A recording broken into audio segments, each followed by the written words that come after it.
For Consumer Confidential with KTLA 5's David Lazarus. Oh, David Lazarus, ouch. What happened? Ouch. All our 401ks took a beating today. That's what happened. Now, there's multiple things going on here. All tech stocks just had a really rough month. In fact, the NASDAQ has had its worst month since 2008. A lot of the downward momentum today, though, could be attributed to Amazon, which lost 14% today after the company reported a big loss in the most recent quarter compared to profit a year earlier.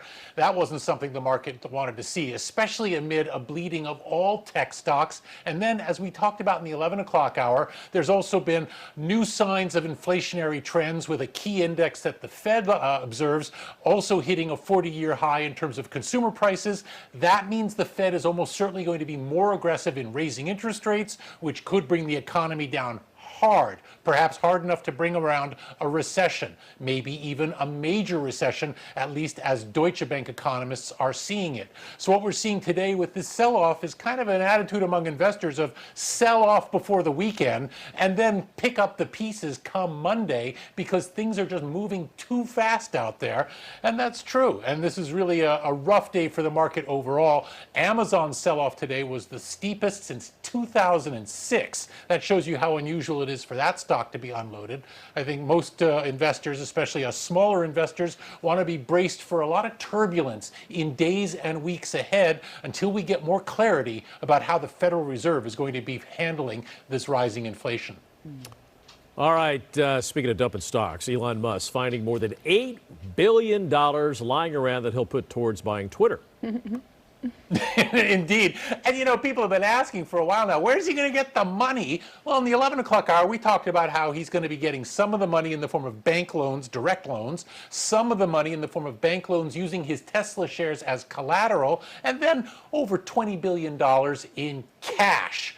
Now we know where some of that cash is coming from. As you just noted, Glenn, regulatory filings show that Elon Musk sold off $8.5 billion worth of his Tesla stock this week to start putting together his stockpile of funds for the Twitter takeover. But that doesn't get him all the way there. He still needs to come up with over $12 billion in cash. And is he going to look under the couch? Is he going to look behind the litter box? So where does one look for that kind of money? That's unclear at this point. And that's kind of a red flag for investors. Until Musk can make clear how his financing all falls into place, these are question marks. And for a deal of this magnitude, nobody wants to see question marks like this. Could he sell off more of his Tesla shares? Yes, but Musk has already come out and said he won't do that anymore. And he kind of needed to say that because the more Tesla shares he sells, the more downward pressure he puts on that price, and that won't make Tesla shareholders happy. In fact, since Musk started taking an interest in Twitter, Tesla stock is down about 20%. And David, you can relate to this. Many companies are telling their workers to come back to the office. You're doing it like half and half these days. But Airbnb tells its employees they can work from home forever. Forever. That's what makes this really interesting. Now, a lot of tech companies have adopted hybrid models, kind of like who is using, but Airbnb, which has 6,000 workers worldwide, about half of them are here in the United States, has now told its entire workforce, you can work remotely from wherever you want forever. No questions asked. Moreover, if you move to some really, really cheap place that really lowers your cost of living, we won't even mess with your salary. We'll just keep it at the same level and let you just keep more of the money.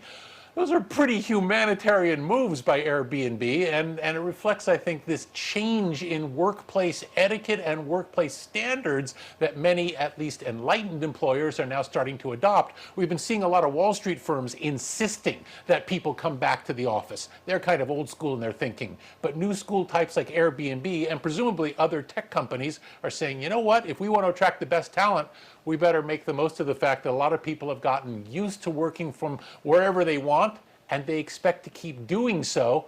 Gosh, if only there was some social media website where people could find places to live.